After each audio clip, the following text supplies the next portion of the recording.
നമസ്കാരം,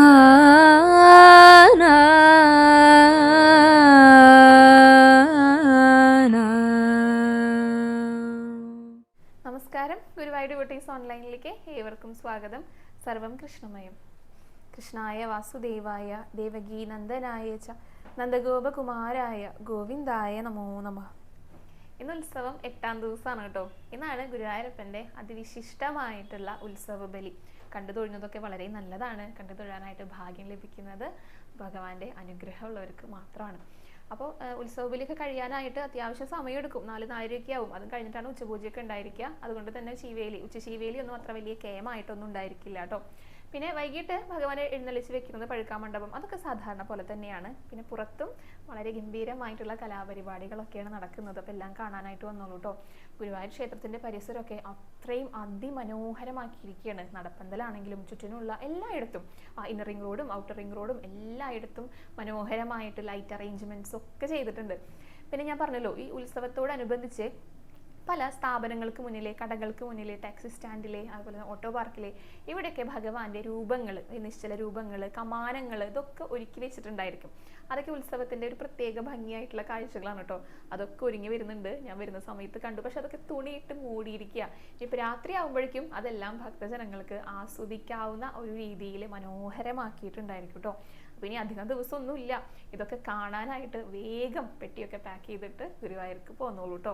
ഉത്സവ കാഴ്ചകൾ മനസ്സ് നിറയെ കാണാനായിട്ട് എല്ലാവർക്കും സാധിക്കട്ടെ. ഭഗവാന്റെ അനുഗ്രഹം എല്ലാവർക്കും ഉണ്ടാകട്ടെ. അപ്പോൾ ഇന്നിനി നമ്മൾ കഞ്ഞി കുടിക്കാനായിട്ട് പോകുകയാണ്. ആദ്യം തന്നെ ഇന്ന് ഞങ്ങളുടെ കൂടെ കഞ്ഞി കുടിക്കാനായിട്ടേ ഒരാളും കൂടെ ഉണ്ട് കേട്ടോ. അപ്പോൾ എല്ലാവർക്കും കഞ്ഞി കുടിച്ചിട്ട് വരാം. മനസ്സ് നിറച്ച് വയറു നിറച്ച് എല്ലാവരും കഞ്ഞി കുടിച്ചോളൂ.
കുട്ടിയുടെ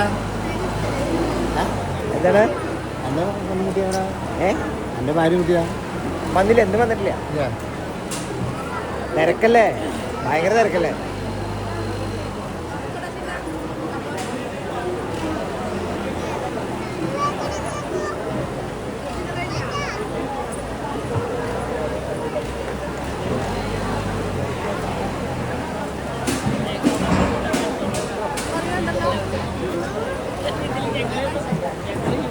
എന്താണ് ഏ കാണാറുണ്ട് എവിടെയോ കണ്ട പരിചയം പോലെ ആയില്ലേ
കഞ്ഞിയൊക്കെ കുടിച്ച് വയറു നിറഞ്ഞു എന്ന് തന്നെ കരുതുകയാണ് കേട്ടോ. ഇനി ഒരു അനുശോചനാണ് അറിയിക്കാനായിട്ടുള്ളത്. ഗുരുവായൂരപ്പനെ 6 പതിറ്റാണ്ടായിട്ട് ഉപ്പുമാങ്ങ നേദിച്ചിരുന്ന കുടുംബാംഗം നാരായണിക്കുട്ടി പിഷാരസ്യാർ, പുതിയടത്ത് പിഷാരത്തെ കുടുംബാംഗമാണ് കേട്ടോ. ആ അമ്മ വിഷ്ണുപാദം പുകിയിരിക്കുകയാണ്. ഭഗവാനെ പൂജയ്ക്കുള്ള പൂക്കളും മാലകളും ഒക്കെ തയ്യാറാക്കി നൽകിയിരുന്ന കുടുംബാംഗമാണ്. അപ്പോൾ അമ്മയ്ക്ക് വേണ്ടിയിട്ട് ഗുരുവായൂർ ഡിവോട്ടീസ് ഓൺലൈനിൻ്റെ അനുശോചനം അറിയിക്കുകയാണ് കേട്ടോ. അപ്പോൾ ഇനി നമുക്ക് ഭഗവാന്റെ അലങ്കാരം പറയാം കേട്ടോ. ഇന്നലത്തെ ഉച്ചപൂജ അലങ്കാരത്തിലെ ഭഗവാനെ ഒരു കുഞ്ഞികൃഷ്ണൻ തന്നെയാണ്. മുട്ടുകുത്തിയിട്ട് ഇങ്ങനെ നിവർന്ന് നിൽക്കുന്ന ഭാവമാണ്, ഇരിക്കുന്നൊന്നുമില്ല കേട്ടോ, നിൽക്കുകയാണ് മുട്ടുകുത്തിയിട്ട്. എന്നിട്ട് വലത്തെ കൈയിൽ വെണ്ണയും പിടിച്ചിട്ടുണ്ട്, ഇടത്തെ കൈയിൽ പൊന്നോടക്കുഴലും പിടിച്ചിട്ടുണ്ട്. ഭഗവാനാണെങ്കിൽ ഇരുന്നിട്ട് കുത്തിയിരുന്ന് കഴിക്കാനുള്ള ഒരു സാവകാശമൊന്നുമില്ല കേട്ടോ. കാരണം ഉത്സവമായതുകൊണ്ട് എല്ലായിടത്തേക്കും ഓടിയെത്തണ്ടേ. അപ്പോൾ ആ തിരക്കിലാണ്. പെട്ടെന്ന് ഒന്ന് വെണ്ണ ഉണ്ടിട്ട് പോകാം എന്നുള്ള രീതിയിലാണ് ഈ മുട്ടുകുത്തിയിട്ട് നിവർന്ന് നിന്നിട്ട് ഭഗവാന് വെണ്ണ ഉണ്ണുന്നുണ്ടായിരുന്നു കേട്ടോ. യശോദാമ്മയാണെങ്കിലോ ഈ ഓടി നടക്കുന്നതിൻ്റെ ഇടയിൽ നിന്ന് ഒന്ന് പിടിച്ചു കൊടുന്നതാ, അല്ലെങ്കിൽ വിളിച്ചാൽ വരില്ല. ഈ കാഴ്ചകളൊക്കെ കാണാനുള്ള ഒരു തിരക്കത്തിൽ പിടിപ്പത് പണിയുമാണ് നമ്മുടെ ഭഗവാനെ. അപ്പോൾ ഈ ഉഷാറോട് കൂടി വേണ്ട എല്ലായിടത്തും ഓടി നടക്കാൻ. അപ്പോൾ വിശന്ന് കഴിഞ്ഞാൽ യശോദാമ്മയ്ക്ക് സങ്കടാവില്ലേ. അപ്പോൾ വിളിച്ചാലൊന്നും വരില്ല. അപ്പോൾ പിടിച്ചു കൊണ്ടുവന്നിരിക്കുക, കുറച്ചെങ്കിലും വേണ്ട ഒന്ന് കഴിക്കട്ടെ ഭഗവാൻ എന്നുള്ള രീതിയിൽ. ആ വിശപ്പൊന്ന് മാറിക്കഴിഞ്ഞാൽ പിന്നെ സന്തോഷമായിട്ട് ഓടി നടക്കാമല്ലോ എല്ലായിടത്തും. അങ്ങനെയാണ് വെണ്ണ കൊണ്ടുവന്ന് കൊടുത്തിരിക്കുന്നത്. പക്ഷെ എനിക്കൊന്നും നേരെ ഇല്ല അതൊന്ന് കഴിക്കാനായിട്ട്, ഞാൻ നിന്നിട്ട് കഴിച്ചോളാം എന്നുള്ള രീതിയിൽ ഒന്ന് ഇരിക്കുമെന്ന് പറഞ്ഞപ്പോൾ ഒന്ന് മുട്ടുകുത്തി. പക്ഷെ അപ്പോഴും ഇരിക്കണില്ല കേട്ടോ, മുട്ടുകുത്തി നിവർന്ന് നിൽക്കുക. എന്നിട്ട് വേഗം കഴിച്ച് അവസാനിപ്പിച്ചിട്ട് ഓടാനുള്ള തിരക്കാ ഭഗവാൻ. പക്ഷെ ഭഗവാൻ മാത്രമല്ല കേട്ടോ വെണ്ണ കഴിക്കുന്നത്, എല്ലാവർക്കും ഭഗവാന്റെ ആ ഒരു വെണ്ണ പ്രസാദം നൽകുന്നുണ്ട്. 2 ദിവസം മുന്നേ ഞങ്ങൾ കഞ്ഞി കുടിക്കാൻ പോയ സമയത്ത് കഞ്ഞി വിളമ്പുന്നതിന് തൊട്ട് മുന്നേ ആ പാളയിൽ ഒരമ്മ വന്നിട്ട് വെണ്ണയാണ് ഞങ്ങൾക്ക് നൽകിയത്. അമ്മ വെണ്ണ ചീട്ടാക്കിയിട്ടുണ്ടായിരുന്നു. അപ്പോൾ ഭഗവാന്റെ വെണ്ണ പ്രസാദമാണെന്ന് പറഞ്ഞിട്ടാണ് എനിക്കും വിഷ്ണുവിനും പിന്നെ ഞങ്ങളുടെ മുന്നിലിരിക്കുന്ന ഒരമ്മയ്ക്കും കൂടെ കിട്ടി. കാരണം കുറച്ചല്ലേ ഉണ്ടാകുള്ളൂ, പക്ഷെ അത് കിട്ടാനുള്ള ഒരു ഭാഗ്യം ഉണ്ടല്ലോ, അത് ലഭിച്ചു കേട്ടോ. എന്നിട്ട് അതിന് മുകളിലാണ് പിന്നെ കഞ്ഞി വന്നിട്ട് കഞ്ഞി ഒഴിച്ചിട്ട് കഞ്ഞി ഞങ്ങൾ കുടിച്ചിട്ട് പോകുന്നത്.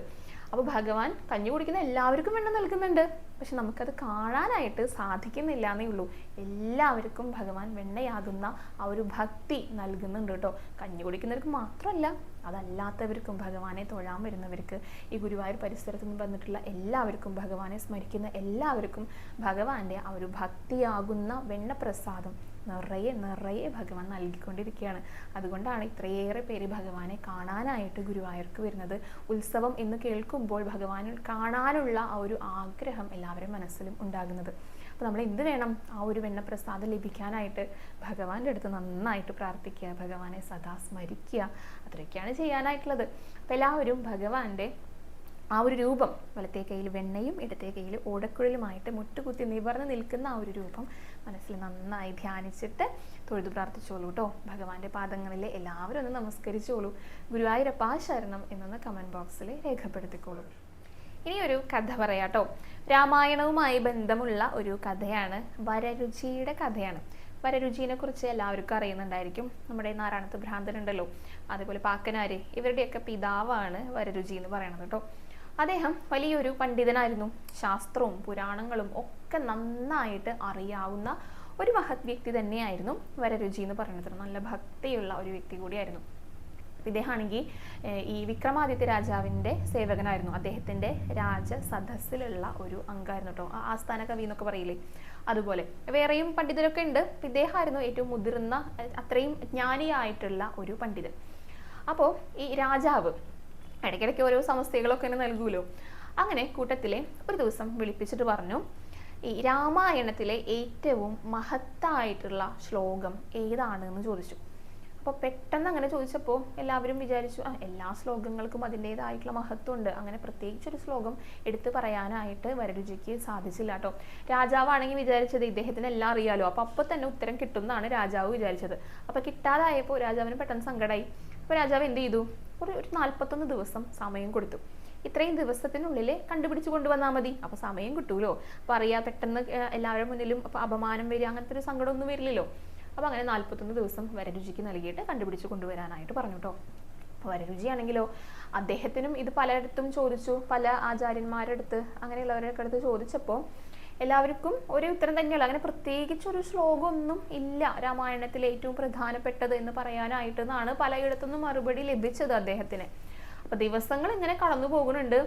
ഇന്നൊരു ശ്ലോകമാണ് എന്ന് പറഞ്ഞിട്ട് രാജാവിൻ്റെ അടുത്ത് പറയാനായിട്ട് അദ്ദേഹത്തിന് ഉത്തരം ലഭിച്ചതുമില്ല. അങ്ങനെ അവസാനത്തെ ദിവസമായിട്ടോ, 40ാമത്തെ ദിവസമായി. ഇദ്ദേഹമാണെങ്കിൽ എല്ലായിടത്തും അലഞ്ഞ് തിരിഞ്ഞ് നടന്ന്, ഭക്ഷണവുമില്ല, ഒന്നുമില്ല, ഉറക്കമില്ല, അങ്ങനെ നടക്കുക. അങ്ങനെ കാട്ടിലൂടെയാണ് പോകുന്നത്. അദ്ദേഹം നല്ല ക്ഷീണം തോന്നി, കാരണം വിശപ്പും ദാഹവും ഒക്കെ ആയിട്ട്. ഉത്തരാണെങ്കിൽ കിട്ടിയിട്ടില്ല. അപ്പം എല്ലാവരുടെ മുന്നിലും താൻ വലിയ പണ്ഡിതനാണ്, എൻ്റെ അഹങ്കാരമൊന്നും അദ്ദേഹത്തിനില്ല, പക്ഷെ എല്ലാവരുടെ മുന്നിലും അപമാനപ്പെടൂലോ, അപമാനം ഉണ്ടാവൂലോ എന്നുള്ള ഒരു സങ്കടം അദ്ദേഹത്തിന് വന്നു. എല്ലാം കൂടെ അദ്ദേഹം ഒരു മരച്ചുവട്ടിൽ കിടക്കുകയാണ്, ഉറങ്ങാനായിട്ട് പോകുക. അങ്ങനെ ഉറങ്ങുന്ന സമയത്ത് നമ്മൾ പ്രാർത്ഥിച്ചിട്ടാണല്ലോ ഉറങ്ങുക. അപ്പോൾ കാട്ടിലായതുകൊണ്ട് തന്നെ വനദേവതമാരെയാണ് പ്രാർത്ഥിക്കുന്നത് അദ്ദേഹം. വനദേവതമാരെ എന്നെ സംരക്ഷിക്കണേ എന്ന് പ്രാർത്ഥിച്ചുകൊണ്ടാണ് അദ്ദേഹം ഉറക്കത്തിലേക്ക് വഴുതി വീഴുകയാണ് ചെയ്യണത് കേട്ടോ. അങ്ങനെ അദ്ദേഹം ഉറങ്ങിയ സമയത്ത് ഇദ്ദേഹം കിടക്കുന്ന ആ മരത്തിൻ്റെ ചുവട്ടിലാണ് കിടക്കുന്നത്. മുകളിൽ വനദേവതമാരുണ്ട്, ആ മരത്തിലുള്ളവർ. അപ്പോൾ വേറെ ഇവിടെ നിന്ന് പിന്നെയും കുറേ വനദേവതമാരൊക്കെ വന്നു കേട്ടോ ഈ മരത്തിൻ്റെ അവിടേക്ക്. എന്നിട്ട് അവർ സംസാരിച്ചുകൊണ്ടിരിക്കുകയാണ്. അപ്പോൾ എന്തിനാണ് വന്നതെന്ന് ചോദിച്ചപ്പോൾ, ഇവിടെ അടുത്ത് ഒരു കുടുംബത്തിൽ ഒരു പ്രസവമൊക്കെ നടക്കുന്നുണ്ട്, അപ്പം ഞങ്ങൾ അങ്ങടേക്ക് അത് കാണാനായിട്ട് അവിടേക്ക് വന്നതാണ്, നിങ്ങളും കൂടെ വരുന്നുണ്ടോ ഈ മരത്തിൻ്റെ മുകളിലുള്ളവരോട് ചോദിച്ചു. അപ്പോൾ പറഞ്ഞു, അയ്യോ ഞങ്ങൾക്ക് വരണമെന്ന് ആഗ്രഹമൊക്കെ ഉണ്ട്, പക്ഷെ വരുന്നില്ല. കാരണം താഴെ നോക്കൂ, ഒരു പാവം ബ്രാഹ്മണൻ കിടന്നുറങ്ങുന്നുണ്ട്. അദ്ദേഹം ഉറങ്ങുന്ന സമയത്ത് പ്രത്യേകം പ്രാർത്ഥിച്ചിട്ടുണ്ട്, വനദേവതമാർ എന്നെ സംരക്ഷിക്കണമെന്ന് പ്രാർത്ഥിച്ചിട്ടുണ്ട്. അപ്പോൾ പിന്നെ ഞങ്ങൾ എങ്ങനെയാണ് വരിക? അതുകൊണ്ട് നിങ്ങൾ പോയിക്കോളൂ, പോയിട്ട് അവിടുത്തെ വിശേഷങ്ങളൊക്കെ അറിഞ്ഞിട്ട് വന്ന് ഞങ്ങളുടെ അടുത്ത് അറിയിച്ചാൽ മതി എന്ന് പറഞ്ഞു. അങ്ങനെ ആ വന്ന വനദേവതമാർ ആ പ്രസവം നടക്കുന്നിടത്തേക്ക് പോയിട്ടോ. അങ്ങനെ വനദേവതമാരൊക്കെ പോയ സമയത്ത് ഈ വരരുചിക്ക് ചെറുതായിട്ടൊരു ഉണർവൊക്കെ വന്നു. അദ്ദേഹം ഉണർന്നു, പക്ഷെ എണീക്കൊന്നും ചെയ്തില്ല കേട്ടോ. ആ ക്ഷീണം കൊണ്ട് അവിടെ തന്നെ കണ്ണുമടച്ച് കിടക്കുകയാണ് ചെയ്തത്. പക്ഷെ ചുറ്റിൽ നടക്കുന്ന കാര്യങ്ങളൊക്കെ അദ്ദേഹം അറിയുന്നുണ്ട്. അപ്പോഴാണ് ഈ പ്രസവം കാണാനായിട്ട് പോയിട്ടുള്ള വനദേവതമാരെ തിരിച്ചു വന്നപ്പോൾ മുകളിലുള്ളവർ ചോദിച്ചു, എങ്ങനെ ഉണ്ടായിരുന്നു, എവിടെയായിരുന്നു പ്രസവം നടന്നത്, എന്ത് കുട്ടിയായിരുന്നു എന്നൊക്കെ ചോദിച്ചു. അപ്പോൾ അവർ പറഞ്ഞു, അതൊരു പറയ കുടുംബത്തിലായിരുന്നു, പെൺകുട്ടിയാണ് ജനിച്ചത് എന്നും കൂടെ പറഞ്ഞു കേട്ടോ. അപ്പോൾ ഈ മരത്തിലിരിക്കുന്ന ദേവതമാർക്ക് ഒരു കൗതുകമായി. കാരണം പെൺകുട്ടികൾ വിവാഹപ്രായമൊക്കെ എത്തിയാലാണ് സാധാരണ അവർ വിവാഹങ്ങളൊക്കെ ഓരോരുത്തരും ഇങ്ങനെ അന്വേഷിക്കാനായിട്ട് തുടങ്ങും. പക്ഷേ ഈ പെൺകുട്ടി അന്ന് അറിഞ്ഞപ്പോൾ തന്നെ ഇവർ ചോദിച്ചു, ഈ കുട്ടീനെ ആരായിരിക്കും വിവാഹം കഴിക്കുക എന്ന് ചോദിച്ചു. കുട്ടി ജനിച്ചിട്ടേ ഉള്ളൂ കേട്ടോ, അപ്പോഴേക്കും വിവാഹ കാര്യങ്ങളൊക്കെ സംസാരിച്ചു തുടങ്ങി. അപ്പോൾ ആ വന്നവർ പറഞ്ഞു, ഈ രാമായണത്തിലെ ഏറ്റവും പ്രധാനപ്പെട്ട ഭാഗം മാം വിധി ആണ് എന്നറിയാത്ത ആ പാവം താഴെ ഇരിക്കുന്ന ബ്രാഹ്മണനായിരിക്കും ആ പെൺകുട്ടീനെ വിവാഹം കഴിക്കുക എന്നങ്ങോട്ട് പറഞ്ഞു. ഇത് ഉറക്കമുണർന്നിട്ടല്ലേ വരരുചി കിടക്കുന്നേ. അദ്ദേഹം അത് കേട്ടു, അദ്ദേഹത്തിന് നല്ല സന്തോഷമായി. കാരണം ഇന്നതാണ് ഏറ്റവും പ്രധാനപ്പെട്ട ശ്ലോകം എന്നുള്ളത് ആ വനദേവതമാരുടെ അടുത്ത് നിന്ന് അദ്ദേഹം കേൾക്കുക ചെയ്തേ. അങ്ങനെ സന്തോഷത്തോട് കൂടിയിട്ടാണ് അദ്ദേഹം തിരികെ രാജകൊട്ടാരത്തിലേക്ക് എത്തിയത് കേട്ടോ. അപ്പൊ 41ാമത്തെ ദിവസമാണ് രാജാവ് പറഞ്ഞ അവസാനത്തെ ദിവസം എത്തിയിരിക്കുന്നു. അപ്പോൾ രാജാവിന് നല്ല സന്തോഷമായി, കാരണം ഇദ്ദേഹത്തിന്റെ മുഖത്ത് ഒരു തിളക്കൊക്കെ ഉണ്ട്. അപ്പോൾ ഉത്തരം കിട്ടി എന്ന് തന്നെ രാജാവിനെ മനസ്സിലായിട്ടോ. അങ്ങനെ ശ്ലോകം അദ്ദേഹം പറഞ്ഞു കൊടുക്കുകയാണ് രാജാവിന്റെ ആ ഒരു സദസ്സിൽ. അങ്ങനെ രാമായണത്തിലെ ഏറ്റവും ഉദാത്തമായിട്ടുള്ള ആ ഒരു ശ്ലോകം അവിടെ ചൊല്ലിക്കൊടുക്കുകയാണ്. പലർക്കും അറിയാട്ടോ. രാമം ദശരഥം വിദ്ധി മാം വിദ്ധി ജനകാത്മജാം അയോധ്യാം അടവിൻ വിധി ഗച്ഛതാത യഥാ സുഖം. ഇത് ചൊല്ലിക്കൊടുക്കുന്നത് ലക്ഷ്മണനാണ്. ലക്ഷ്മണന് വേണ്ടിയിട്ട് സുമിത്രയാണ് പറഞ്ഞു കൊടുക്കുക. അതായത് വനവാസത്തിന് ഭഗവാനെ ശ്രീരാമനെ അയക്കൂലോ, അപ്പോൾ കൂടെ ലക്ഷ്മണനും പോകുന്നുണ്ട്, സീതാദേവിയും പോകുന്നുണ്ട്. ആ ലക്ഷ്മണൻ സുമിത്രയുടെ അടുത്ത്, അമ്മയായിട്ടുള്ള സുമിത്രാദേവിയുടെ അടുത്ത് യാത്ര ചോദിക്കാനായിട്ട് ചെല്ലുമ്പോൾ സുമിത്ര പറഞ്ഞു കൊടുക്കുകയാണ് മകന്. അതായത് രാമനെ നീ ദശരഥനായിട്ട് കാണണം. അതായത് ദശരഥൻ പിതാവാണ്, പിതാവിനെ പോലെ സ്ഥാനം നൽകി കാണണം എന്നാണ് പറഞ്ഞിരിക്കുന്നത്. അതേപോലെ തന്നെ സീതാദേവിയെ, ജനകാത്മജയെ അമ്മയായിട്ട് കാണണം. പിന്നെ കാടിനെ അയോധ്യയായിട്ട് കാണണം. സുഖമായി പോയി വരൂ മകനെ എന്നാണ് പറയണത്. അപ്പൊ ഇതാണ് ഏറ്റവും ഉദാത്തമായിട്ടുള്ള ആ ഒരു ശ്ലോകം എന്നാണ് വരരുചി ആ ഒരു സദസ്സിൽ പറയുന്നത്. അപ്പോൾ അത് കേട്ടപ്പോൾ എല്ലാവർക്കും നല്ല സന്തോഷമായി, രാജാവിനും സന്തോഷമായി. രാജാവ് നിറയെ പാരിതോഷികങ്ങളൊക്കെ അദ്ദേഹത്തിന് നൽകി. കൂടെയുള്ളവർക്ക് അത്ര വലിയ സന്തോഷമൊന്നും ഉണ്ടായിരുന്നില്ല, കാരണം ഇത് ഇദ്ദേഹത്തിന് അറിയുണ്ടാവില്ല എന്നാണ് അവർ വിചാരിച്ചത്. അപ്പോൾ ഒരാളൊന്ന് താഴ്ന്നു കഴിഞ്ഞാൽ മറ്റുള്ളവർക്കൊന്നും ഉയരാലോ, ആ ഒരു ചിന്തയിൽ ബാക്കിയുള്ളവർക്കൊന്നും അധികം സന്തോഷം ഉണ്ടായില്ല. പക്ഷെ അദ്ദേഹത്തിന് കൃത്യമായിട്ട് അതിൻ്റെ ഉത്തരം കണ്ടുപിടിക്കാനായിട്ട് സാധിച്ചതിൻ്റെ ആ ഒരു സന്തോഷം പാരിതോഷികങ്ങളായിട്ടാണ് രാജാവ് നൽകിയത്. ശരിക്കും ഈ ഒരു ശ്ലോകത്തിന് ഇനിയും വ്യാഖ്യാനങ്ങൾ ഉണ്ട് എന്നാണ് പറയണത്. അത് എല്ലാതൊന്നും എനിക്കറിയില്ല കേട്ടോ, എന്നാലും ഒരെണ്ണം പറയാം. അതായത് രാമൻ മഹാവിഷ്ണു തന്നെയാണ്, ഭഗവാനായിട്ട് കാണണം എന്നാണ് പറയണത്. സീതാദേവി മറ്റാരുമല്ല, മഹാലക്ഷ്മിയാണ്. അങ്ങനെയാണ് ലക്ഷ്മണന്റെ അടുത്ത് പറഞ്ഞു കൊടുക്കുന്നത്. പിന്നെ രാമനില്ലാത്ത അയോധ്യ അല്ലെങ്കിൽ മഹാവിഷ്ണു ഇല്ലാത്ത അയോധ്യ ഒരു കാട് തന്നെയാണ് എന്നും കൂടെ പറയുന്നുണ്ട് കേട്ടോ. അങ്ങനെ പലതരത്തിൽ വ്യാഖ്യാനിക്കാൻ സാധിക്കുന്ന ശ്ലോകമാണ്. അപ്പോൾ അതേക്കുറിച്ച് കൂടുതൽ അറിയാവുന്നവർ താഴെ കമൻറ്റ് ബോക്സിലായിട്ട് രേഖപ്പെടുത്തുക. അപ്പം അങ്ങനെയാണ് ഏറ്റവും ഉദാത്തമായിട്ടുള്ള രാമായണത്തിലെ ഈ ഒരു ശ്ലോകത്തെക്കുറിച്ച് പറയുന്നത് വരരുചിയുടെ കഥയിലൂടെ. പിന്നീട് ഈ ആ ഒരു വനദേവതമാരെ ആ ഒരു പെൺകുട്ടിയെ, ആ ഒരു പറയ കുടുംബത്തിലെ പെൺകുട്ടിയെ വിവാഹം കഴിക്കും എന്നും ഇദ്ദേഹം വിവാഹം കഴിക്കുമെന്ന് പറഞ്ഞിട്ടുണ്ടായിരുന്നു. അപ്പോൾ ആ ഒരു കാര്യം അദ്ദേഹത്തിന് ഓർമ്മ വന്നിട്ട് അതിൽ വലിയ സങ്കടമൊക്കെ ആയി രാജാവിൻ്റെ അടുത്ത് പറഞ്ഞു. അങ്ങനെ രാജാവ് ആ കുട്ടിയെ കണ്ടെത്തിയിട്ട് ഒരു പുഴയിൽ ഒഴുക്കി വിടാനായിട്ട് ഉത്തരവിറക്കി. അങ്ങനെ ഒഴുക്കി വിടുന്നു. പിന്നെ കുറേ കാലങ്ങൾക്ക് ശേഷം ആ കുട്ടീനെ ഒരു ബ്രാഹ്മണ കുടുംബത്തിലുള്ളവർക്കാണ് കിട്ടുക. ആ കുട്ടിയൊക്കെ വളർന്നു. പിന്നീട് വരരുചി ആ കുട്ടിയെ കണ്ടുമുട്ടുകയും ആ ഒരു കുടുംബത്തിൽ നിന്ന് വിവാഹം കഴിക്കുകയും പിന്നീടാണ് അറിഞ്ഞത് ആ ഒഴുക്കി കളഞ്ഞിട്ടുള്ള ആ ഒരു പെൺകുട്ടി ആയിരുന്നു ഇതെന്ന്. പക്ഷെ വിധി എന്ന് പറയുന്നത് രാജകൽപ്പനയ്ക്കൊന്നും തടുക്കാനായിട്ട് സാധിക്കില്ലല്ലോ. അദ്ദേഹം അത് സന്തോഷപൂർവ്വം സ്വീകരിച്ചു, അത് മനസ്സിലാക്കിയിട്ട് പിന്നെ അവരെ ജീവിക്കുകയാണ്. അങ്ങനെ ഓരോ തീർത്ഥാടന യാത്രകളൊക്കെ ചെയ്തിട്ട് പറയിപെറ്റ പന്തിരുകുലമുണ്ടല്ലോ, ആ ഒരു പന്തിരുകുലത്തിലെ 12 എന്താ പറയുക സാമുദായിക നായകന്മാർക്ക് ജന്മം നൽകുകയാണ് ചെയ്തത്. അതാണ് പറയിപെറ്റ പന്തിരുകുലം എന്ന് പറയുന്നത് കേട്ടോ. അപ്പോൾ കഥ എല്ലാവർക്കും ഇഷ്ടമായിട്ടുണ്ട് എന്ന് തന്നെ കരുതുന്നു. പലതവണ നമ്മൾ കേട്ടിട്ടുള്ള കഥ തന്നെയായിരിക്കും, എന്നാലും ഒരിക്കൽ കൂടെ അതെല്ലാം സ്മരിക്കാനുള്ള ഒരു അവസരം കൂടെയാണ്. അപ്പം ഞാൻ പറഞ്ഞല്ലോ, ഇനി ഏതൊക്കെ രീതിയിൽ ആ ഒരു ശ്ലോകത്തെ വ്യാഖ്യാനിക്കാനായിട്ട് സാധിക്കും അത് അറിയാവുന്നവരൊക്കെ കമൻറ്റ് ബോക്സിൽ രേഖപ്പെടുത്തുക കേട്ടോ. അപ്പോൾ ഇത്രയൊക്കെ കാര്യങ്ങളാണ് ഇന്നത്തെ വീഡിയോയിൽ ഉൾക്കൊള്ളിച്ചിരിക്കുന്നത്. പിന്നെയും പറയുന്നു, ഉത്സവമൊക്കെ കാണാനായിട്ട്, ഭഗവാനെ തൊഴാനായിട്ട്, ഇതിലെല്ലാം പങ്കെടുക്കാനായിട്ട് ആഗ്രഹിക്കുന്നവർ വേഗം തന്നെ പുറപ്പെട്ടു വന്നോളൂ കേട്ടോ. ഗുരുവായൂരപ്പൻ എല്ലാവരെയും കാത്തിരിക്കുന്നുണ്ട്. അപ്പോൾ നമുക്ക് ഇന്നത്തെ വീഡിയോ ഇവിടെ വൈൻഡപ്പ് ചെയ്യാം. ഇനി നാളത്തെ വീഡിയോയിൽ കാണാം കേട്ടോ. ഹരേ കൃഷ്ണ, ഹരേ ഗുരുവായൂരപ്പ.